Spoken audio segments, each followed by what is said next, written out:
if we're talking about aging whiskey in a cask, what does that actually mean? How does that actually affect the flavour? How does it work? Right, that's a big question. Yeah.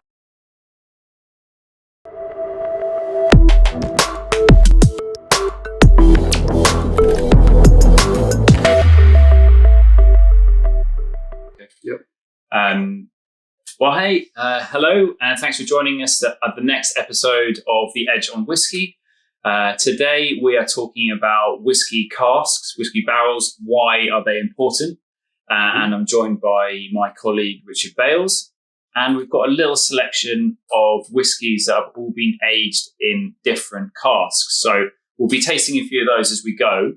We're going to talk about maybe a bit about types of casks as well, Okay. how they influence the flavour, and as we're talking about this, what we hopefully be able to get across is maybe about what to look for in on a label, for instance, in a whiskey that will indicate what you might like, what you might not, because there's a lot of choice, lots of different casks, lots of different terms. So hopefully we'll take a look at that, maybe debunk it, maybe give people a bit of an idea of what to look for based on what flavours they enjoy and appreciate. So we can talk about that. Great. Yeah, look forward to that. But Rich, give us a little bit of idea of your background. Right, well, hi, pleased to be here. My background is, I started in wines and spirits at the age of 23. I spent about 10 years in the flavour industry and commodity ingredients trading. So I worked a lot with flavour chemists, understanding chemistry of flavour, as well as sourcing all the ingredients, extracts, vanilla, quinine. And then I joined a company called Ethimex, you know well, partner company of Charles Edge London. I'm an expert in casks, apparently. But no, generally, I spent 10 years sourcing and sort of making decisions about casks for Ethimex and for Charles Edge London. Why are casks so important in whiskey? Well, they're critically important. Obviously, first of all, whiskey wouldn't be whiskey without a cask by law. Let's go into the basics. A whiskey in European law, and therefore also in Scotch regulations, Scotch must be aged for a minimum of 3 years in oak. Yeah. But beyond that, the cask is critically important that the initial distillate, the spirit, is of excellent quality. Yeah. A good cask, however good it is, cannot change the fact that you've made a bad spirit. So, we're not going to detract from the distiller's job here. It's a huge influence on the flavour. It's a huge skill. But on the cask side of whiskey making, it's still a vitally important component of the process of making whiskey. Yeah. Yeah. There's something like 60 to 80% is a figure that I've heard of the end product from a whiskey comes from the cask. Obviously, you need to have that good quality spirit that goes into it, as you just said. Is that true? Is it as much as? It's a bit of a factoid. It's one of those factoids that goes around and has been going around for years. I'm not saying it's not entirely true, but it's often misrepresented as coming from the wood, coming from the cask. I would say maybe 70-80% of the flavour comes from cask maturation. Now, there's a distinction there. A vital part of cask maturation is actually time and basically just resting, breathing, and maturing in the cask, but not necessarily reactions that are coming from the wood or compounds that are coming from the wood. Yeah. So we can explain that later. I understand. Yeah. If we're talking about aging whiskey in a cask, what does that actually mean, and how if you can explain, how it works, a little bit about the process. Sure. Try and keep it simple. Yeah. Well, a cask, first of all, in the context of spirits, whiskey especially, is a wooden vessel, container. It is a generic word meaning any size of container, wooden container. In America, they call casks barrels, whereas in the UK, if you want to be a bit pedantic, a barrel is a specific size of cask, which is about 200 litres. But in general parlance, a lot of people would say barrel instead of cask. Let's not be too pedantic. But yeah, the cask is made of oak. Oak is one of the very, very few hardwoods which is suitable for aging whiskey. It's porous. It's watertight and spirit tight. It doesn't rot. very, very resistant to rot. And there's a whole host of other reasons, and also it's relatively easy to manipulate into a cask. So the qualities basically of oak make it almost the ideal material for making casks. Totally, and I haven't even touched upon the actual qualities themselves, which are the components of the wood of the cask. It may be through tradition and the taste that we've acquired for whiskey, why we like whiskey the way it is. Because it must have started somewhere, someone putting whiskey in a cask. But, nowadays they go hand in hand. The flavours you get from oak into whiskey, also rum and also, cognac, are very complementary to the spirit. Yeah, and actually what characteristics and things like that. Absolutely. I mean, there's this myth or this kind of image of, clandestine distillers in Scotland or wherever suddenly thinking, we'll stick some in a cask and then suddenly realizing, wow, this is good after a couple of years. I think the reality is whiskey and all spirits and wines were always put in casks anyway. So it just became an intrinsic part of the flavour of whiskey in the early days. And you touched a bit on different sizes and types of casks. The most common cask in whiskey in Scotland would be the hogshead, and also potentially the ASB, which is the American Standard Barrel. Okay. The hogshead is 250 litres. The barrel is 200 litres. They're actually made, strangely enough, all from barrels. So we've got the bourbon barrel, that's what we call it out here. The Americans just call it a barrel. A barrel. And then the hogshead is just a size, right? The hogshead's actually interesting. They take, I hope I get this right. They take 4 barrels to cooperage in Scotland, repair cooperage. They break it all down. They have larger ends, as they call them, or heads, which are ready to use. They basically make they use 4 bourbon barrels to make 3 hogsheads. So you basically get 250 litre barrels, 3 of them from 4 200 litre barrels by taking all the staves apart and reassembling them. And according to the Scots and research, this is the optimum size for maturing whiskey. So it's not because I think if you have a really small barrel, the wood ratio to liquid is high, so you get a lot of influence. Absolutely, you got it. And the 250 litre is supposedly the perfect. You don't get too much aging or as the barrel gets bigger. Basically, despite the huge increase in volume of liquid, the actual surface to liquid ratio goes down. So there's less contact, less influence. So that's absolutely right. For those who don't know, the vast majority of barrels used in Scotch aging come from the USA, and they've been used already for whiskey making just once, because the law in the USA for the production of bourbon and rye, but particularly bourbon, states that you must use a new cask, a charred cask. We'll go into that later. And it can only be used once. It could be 3 years, could be 8 years, but can only be used once. The bourbon phenomena started, I think, in the 1940s, around the war. Because, if I'm not mistaken, 1938 or 1939, they brought in regulation in America saying you had to use a barrel just once for bourbon. So suddenly there was this huge oversupply of barrels. Used barrels. And the Scots being, thrifty is a good word. Quick in there to see the advantage of bringing over all these empty barrels. I mean, this is a relatively new thing in whiskey. Relatively. I mean, 200 years ago, whiskey would have tasted very different or quite different. And we're actually drinking this very lovely... It looks like a Deanston. Yeah, Deanston. And the reason why we picked this one is because it's got a very interesting cask that it's been aged in, which is ex-tequila barrel. That's right. We thought, let's have a little chat about how the different casks and can influence flavour. And this actually is maybe a good time to talk about an aging in casks, but also finishing. And what that means. Well, let's have a sip. I mean, this is I don't know how long Julianne left this finishing. I'd guess possibly a year. Julianne's the master distiller at Deanston and Distel, or whatever they're called nowadays.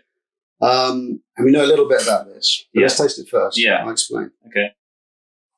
I find it kind of really, it's quite light honey. Totally, Are you getting a tiny note of tequila there? A little vegetal? Possibly. Possibly. I mean, it's very ethereal. subtle. You wouldn't sip that and go, oh yeah, that doesn't taste like tequila in any way, I don't think. Yeah, it's interesting though, because I did taste this, I have to confess, last week when it first turned up. And I tasted it once and tasted it again. Yeah. And I suddenly got that whiff Maybe. of a tequila distillery, the cooked agave. Okay. Kind of, Probably not that many people have been to tequila distilleries, but well, that's interesting because these barrels actually, I'll explain. These barrels are from Altos region of Jalisco, which are, as you can tell if you know Spanish, is higher up than the Tequila Valley, where a lot of tequilas are made.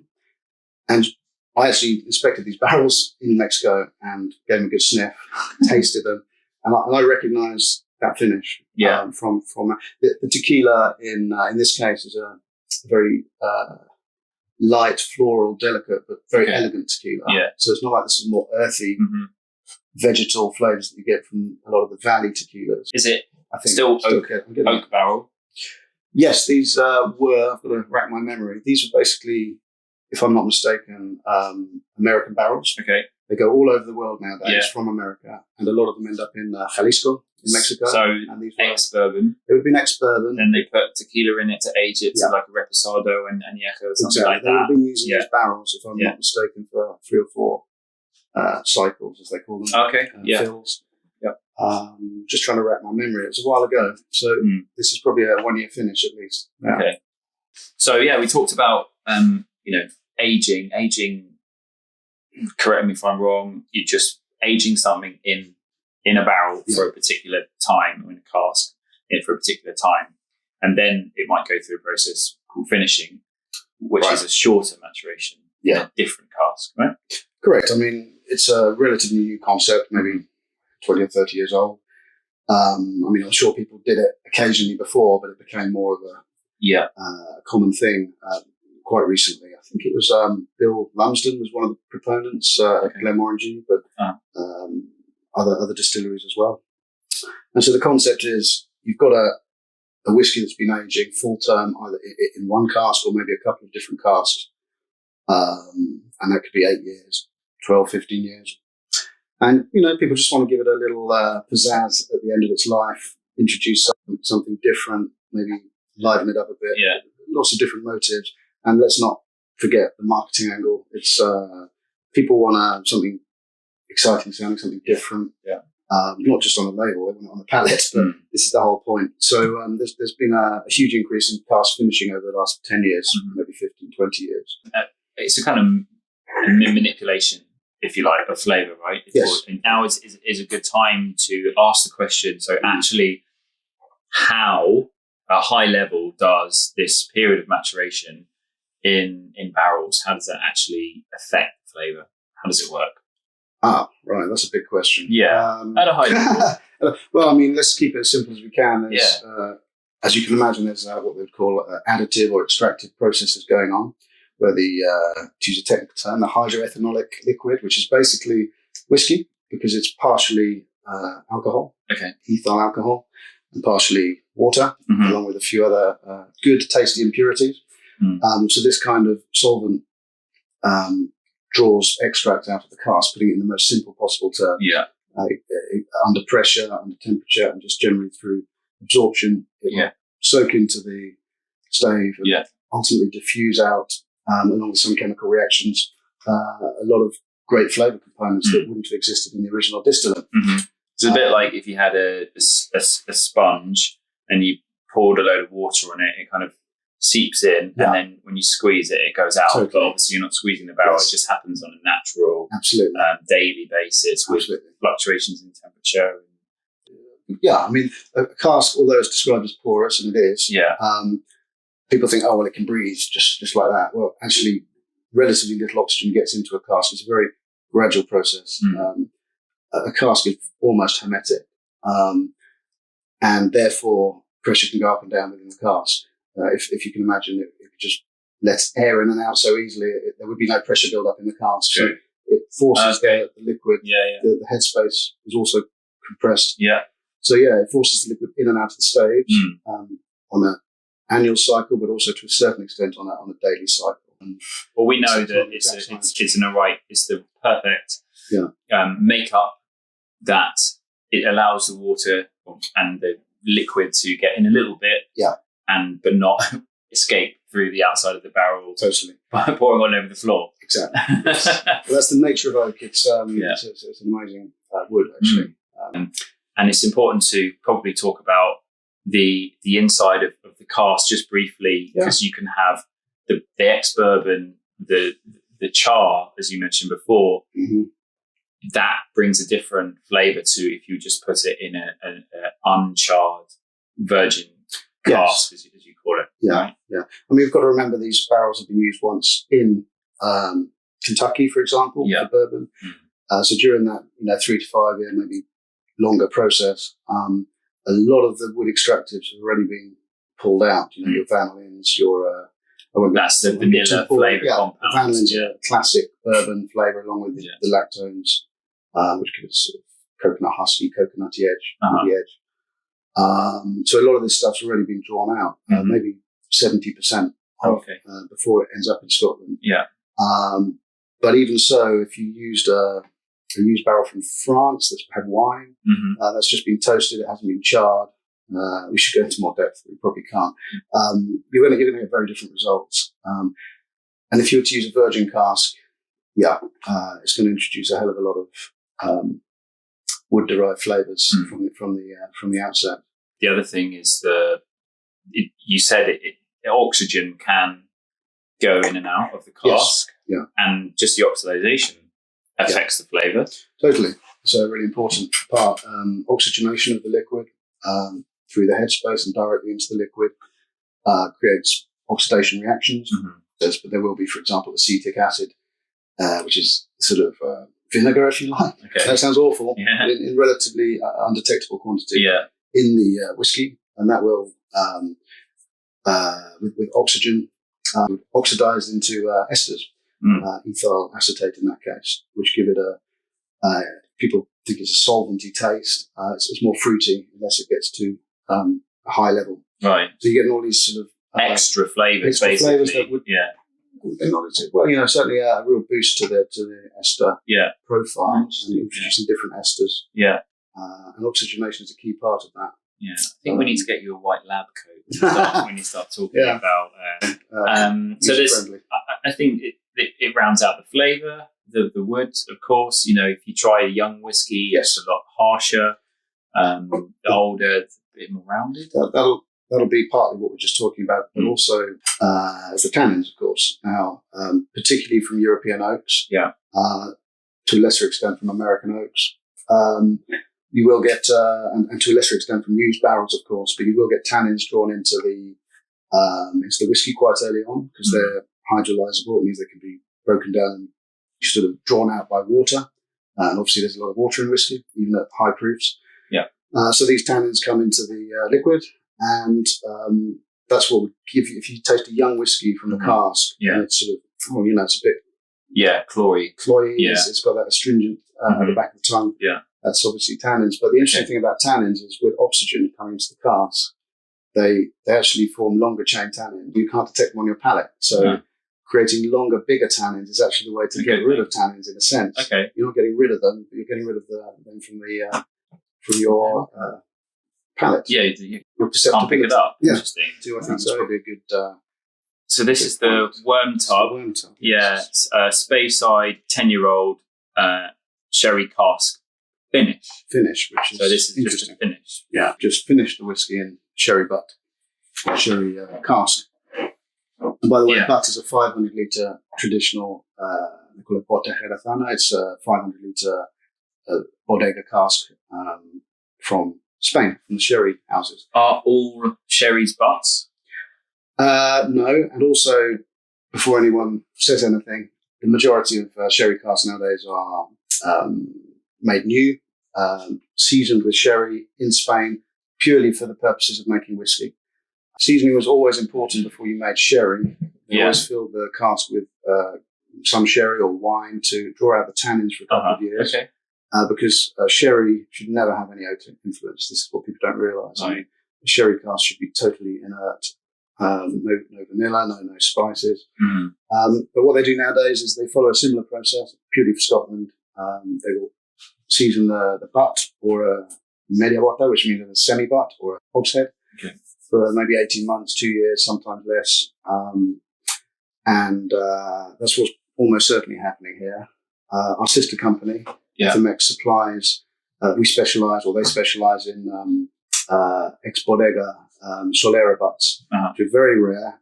Almost no one uses them because there's just not enough on the planet. Okay. But most of them are these kind of built for Scotch casks. What do they do with the sherry then after it's been in the wood? Do they blend it? It's a very good question because it actually is. It's called sacrificial sherry. It goes round and round, maybe 2 or 3 times, 4 or 5 times. Oh, okay.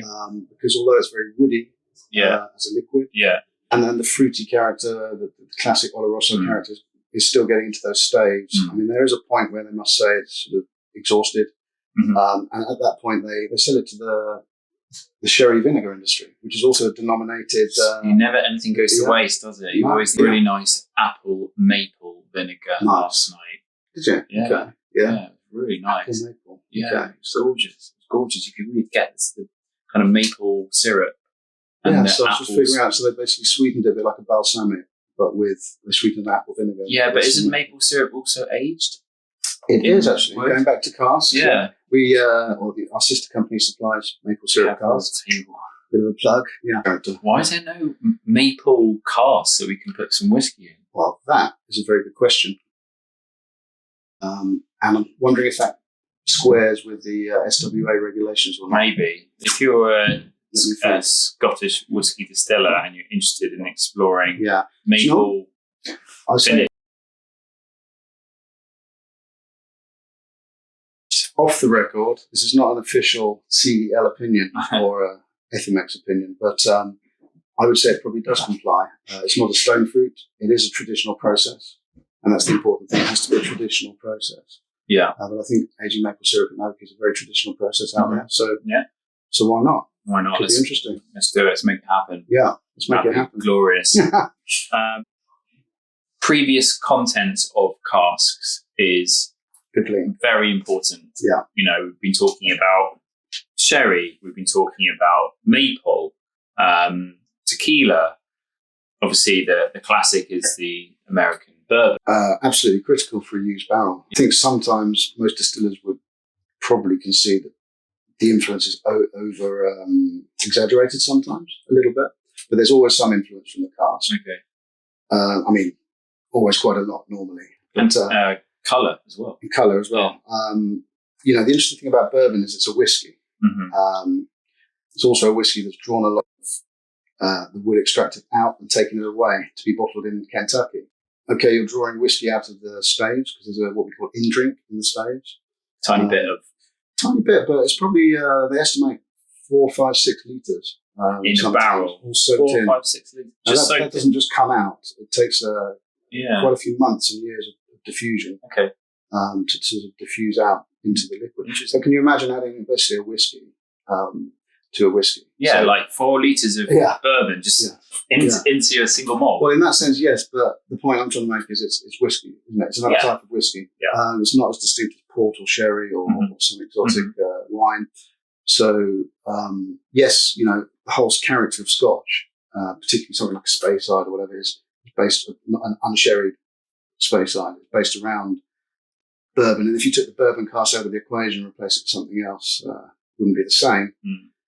But to what extent can you really identify that bourbon influence? It's just taken for granted. That's what whiskey tastes like. Okay, yeah, true. But when you start using other casks with different prior contents, you get much more noticeable effects. See some here. So this one, the worm tub has been most likely ex-bourbon to start with for, I mean, it says it's a 10-year-old, so for 8, 9, most likely 10 years, and then finish for a short while in some Oloroso, would you say? Yeah, I wouldn't like to second guess them. It just says sherry. Maybe 9 months. Yeah. I mean, the colour's fantastic. Yeah. Taking a great hue. That must be first fill. I'd be surprised if it wasn't first fill sherry. Which basically means it's the first time it's been used in whiskey. So it's had sherry in it. Oloroso. It doesn't say Oloroso, but if they do say sherry, is it usually Oloroso? Yeah, I mean there at least, there's certainly 5 key types of sherry. This is interesting. Sherry is a fantastic drink, first of all, in my opinion. If you're down in Jerez, and I'm fortunate enough to go there quite often, you can't get help being drawn into the sherry culture. Okay. It really is an amazing wine, in my opinion. It's unique, almost unique. But there are 5 types. You've got, let's start from the ones least used in whiskey making, but actually perhaps most commonly drunk in Spain, is Fino, which is a white sherry wine. I won't get too much into the technicalities. We haven't got time. But, and Manzanilla. Then you have styles like Palo Cortado, Amontillado.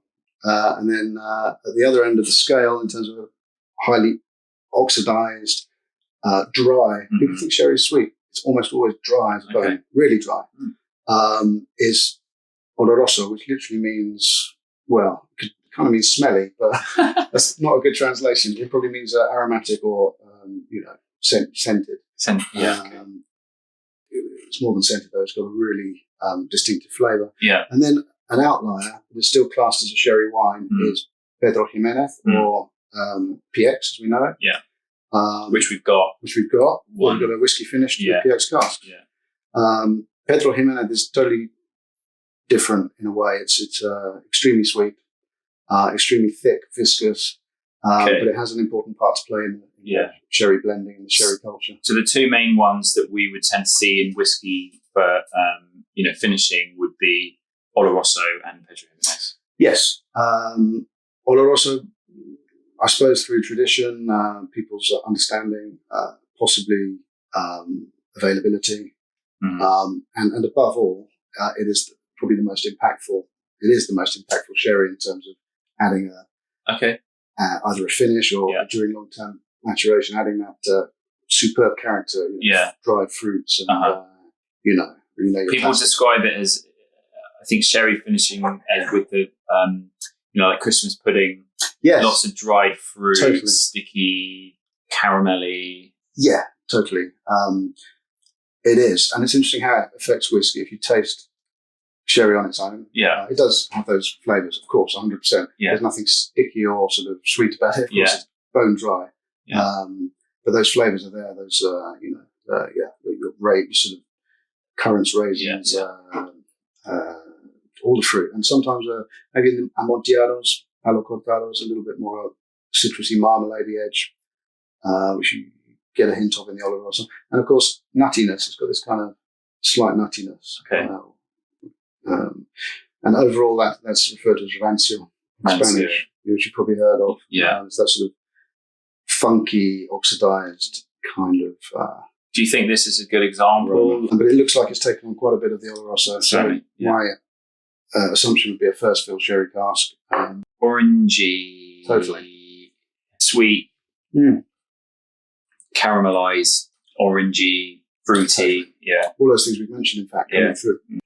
It reminds me a little bit of, you're right, there's a marmalade edge to this. Like marmalade, Perfect time to talk about regulations, because Scottish Whisky Association control what you can actually age whiskey in order to call it Scotch. You can't just chuck it in any old barrel for 3 years and say, yes, this is Scottish whisky, which is, a good thing. It's a good thing. And I think so. What they have done recently was relax the restrictions a little bit to allow a little bit more experimentation and a little bit more diversity in what you can age whiskey in, which has meant that we've now, getting a little bit more experimentation with the likes of tequila but previously to that, I'm pretty sure tequila wasn't an approved cask. So the Scotch Whisky Technical File, SWTF, which is basically our submission. When I say our, Scotland's submission to the European Commission, obviously the European Union. And this is before Brexit, but let's not get into that. To basically say, we want GI, geographical indication, basically protection. And in order to do that, you have to submit a technical file, which basically says this is how we make whiskey and this is what we're trying to protect. And in that, let's jump to the casks.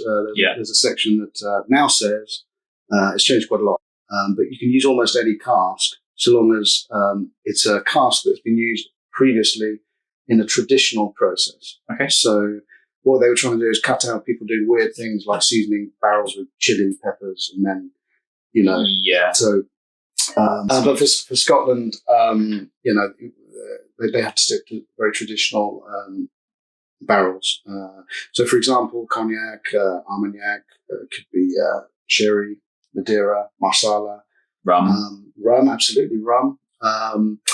Bourbon, of course, rye, and then North American whiskies.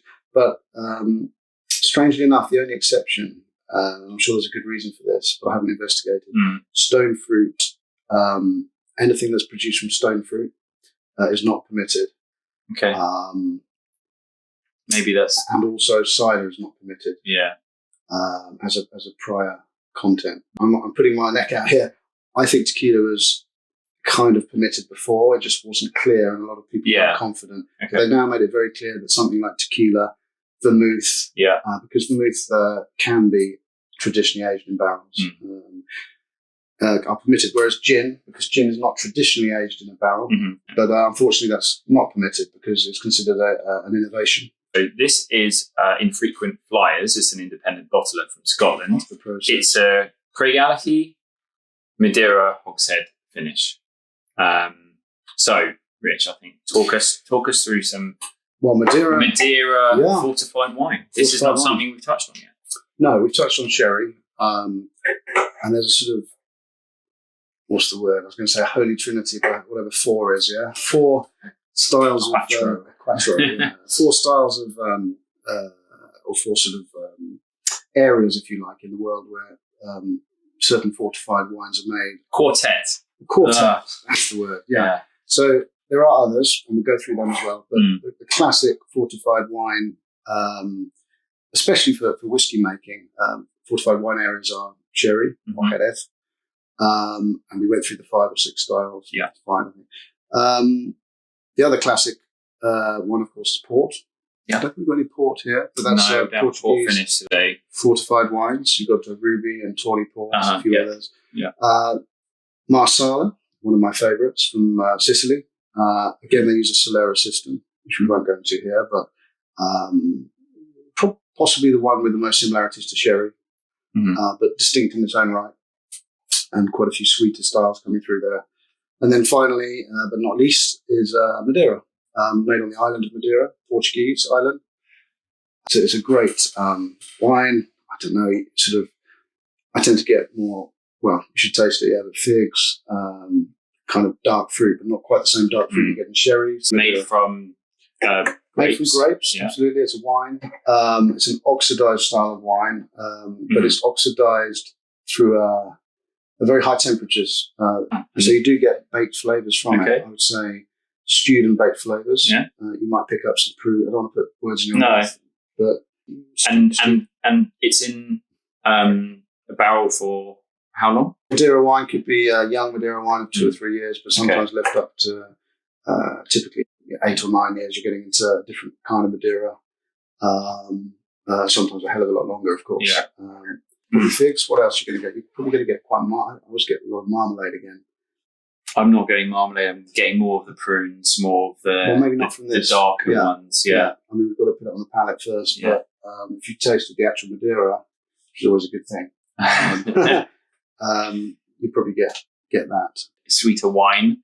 You can clearly get it on the nose. You can tell. You can get the influence from it. Really rich on the palate. I'm getting a slight mustiness from the cask, but actually, in moderation, I quite like it. It can be. It's not a fault. Don't get me wrong, guys. It's not a fault. But if it was in a greater concentration, it would be heading in that direction. How are distilleries sourcing these casks? Well, strangely enough, the smaller distilleries are more likely to go direct. In my experience, they might want to the bodegas or to the tequila. Yeah. And sometimes they'll have success, and sometimes they'll find it extremely difficult. But these are the kind of guys that will spend silly amounts of money on one pallet of 2 or 3 casks, the sort of mechanism of the Scotch whisky industry, where they're too big to muck around doing little, sourcing missions. They'll come through people like me. Yeah. With my other hat on. Specialists. Yeah, absolutely. Source it. So we move tens of thousands of barrels around the world. Are known as the specialised guys in Madeira, virgin oak casks, Andean casks, but also, of course, up to 40 different used casks. So they're specialists like you, who go out there to source them on behalf of the distilleries. Totally. I mean, our sister company is also a very big company in the realm of bulk spirits. Mm-hmm. So we work with a lot of distilleries and wineries, supplying them with alcohol or buying their spirits, and that gives us that sort of access and that relationship to be able to say, can we pop down and select some of your finest casks? And very few companies have got that luxury. So even a lot of the multinationals, as well as medium-sized Scotch distillers, they rely on us. They come to us for especially what we call specialty casks, which is almost everything apart from bourbon. That's the best way to source a cask. Yeah. Unbiased opinion. If you're looking for like a Chateau d'Yquem, or you do get guys jumping in their cars and going down and saying, "Can we buy 2 of your barrels?" This is great stuff, and they'll come out with a great 200 or 300 bottles of whiskey or 500 bottles. Yeah. But it's not a sustainable, scalable model. I'm really enjoying this Madeira finish. Actually, I was just thinking the same. Actually, delightful. It's great, isn't it? And it's again, we were talking about this earlier. So well integrated. Yeah. It's not about shouting Madeira, is it? It's about it's just you just get that really nice. Yeah, those rich dark fruits. Yes, totally. Are just and like thick mouthfeel. Yeah. Cool. So our last one is Pedro Ximenez. We've saved this one to last because of the richness that we're hopefully going to take from it. No, I haven't tasted this one. I And think it looks bold. And, yes. Dramatic. So it does. And this is Old Perth, which is a brand from Morrison. I guess they're distillers. Yes. But this is kind of an independent bottling type of jobby from them. Part of the cask strength, Pedro Ximenez, blended malt. So this isn't a single malt. Okay. And whilst we're pouring this, we can talk about basically what to look for on a label when we're talking about casks specifically. How do you know what's good? How do you know what to buy? We've talked quite a lot about what you might be able to experience from fortified tequila. We've not talked about beer barrels or IPA casks or anything like that. Sure. But there's key things that we need to think about finishing, and the type of casks, probably the size as well, and information which maybe we can get from the bottle, which will indicate to us whether that's going to be appealing, whether we'll like it or not. Basically, maybe it ties in with what you said earlier about us not knowing much about the cask. They talk a lot about the distillation. If you're lucky enough to get a single independent bottler or even a distillery bottling that gives you all that information, great. Unfortunately, half the time at least, you won't get all of that information. But if you can get that information, I can give you a little bit of a steer on certain things to avoid and look for. First of all, I mean, there are some good exceptions. I'm trying to think of which one. Is it Lefroy quarter cask? Yes. So that's a quarter cask. A quarter cask is actually a quarter the size of a sherry butt. So sherry butt's 500 litres. The barrel size in Scotland is very loosely based around a butt. So a half butt, as they call it in Spanish, is actually more commonly known as a hogshead. Okay. And a quarter cask is half a hogshead or a quarter of a sherry cask. Okay. So it's 125 litres. Not precisely. It's anything between sort of 100 and 130 litres, for that kind of size cask. Normally, I'd be if it's a craft bottling, don't be rude, I'd avoid these smaller casks. Yeah, they're often out of balance, in my opinion. I've tasted a few, no names mentioned. A lot of wood influence. A lot of wood influence, even from a second use. What they call a first fill cask, but it's actually been used before. Too much wood coming through, even from a non-virgin cask. So maybe steer clear of those ones. But definitely that. I think it was Lefroy quarter cask is a good one. Yes, like the Tobermory Lechaig do a lot of peated finishes with red wine casks, which are super juicy and really berry fruits, but with that smokiness to it, but quite light as well at the same time because they're not all like super aged. I'm a big fan of full term maturation sherry. We're talking about finishing here. Yeah, you stick a good quality whiskey in a sherry cask, whether it's a hogshead or a butt, or a blend of the two. But we've got Bunnahabhain 12-year-old sherry butt, single cask, completely aged in sherry butt, and it's dark, gorgeous, and delicious. We tasted that the other day. Yeah. So you're looking for maybe full maturation. It's a personal thing, I suppose, but you can't really go wrong. I mean, of course, you've got the famous Macallans. Arran, they brought out a great sherry finish that I tasted, Isle of Arran. Not a huge producer, but some very good full-term sherry maturation. Mm-hmm. Maybe we can't give the answers here because it's very dependent on what you like. Totally. If we've tried to talk about the flavour influence of casks. Everything is going to have some degree of kind of bourbon influence. Typically, and to me, the bourbon influence, by the way, is really tasting the wood that's coming through from the bourbon cask. That's it. If you taste a classic bourbon, it's an assault on the senses with vanilla and coconut and wood.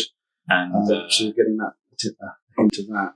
Yeah. So we're looking at finishes and then working out what you like, really, isn't it? Yeah. Do you like more fortified? And we've talked about Madeira, which is plummy. Yeah. The tequila that we had was lighter, slightly more grassy. Sherry finish, quite sticky, sweet. Christmas cake. Yeah, but I think you're right. It's personal taste. I mean, it's a throwaway comment, but of course, it is all about personal taste.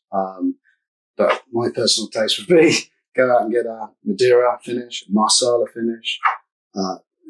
You either go down the route of let's get into peated whiskies and start exploring in that direction. Explore, basically. I mean, if you don't like peat, go in this direction. You want to switch it up, as they say. So, very good. Cheers. Okay, we've come to the end, I think. Really hope we've given you some interesting facts, information on barrels.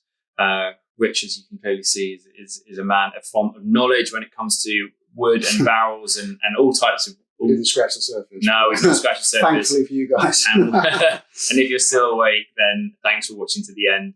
We will probably do another more in-depth one on casks. We look forward to that. And if you did like it, please give us a like. Please subscribe, and we'll hopefully see you on the next podcast.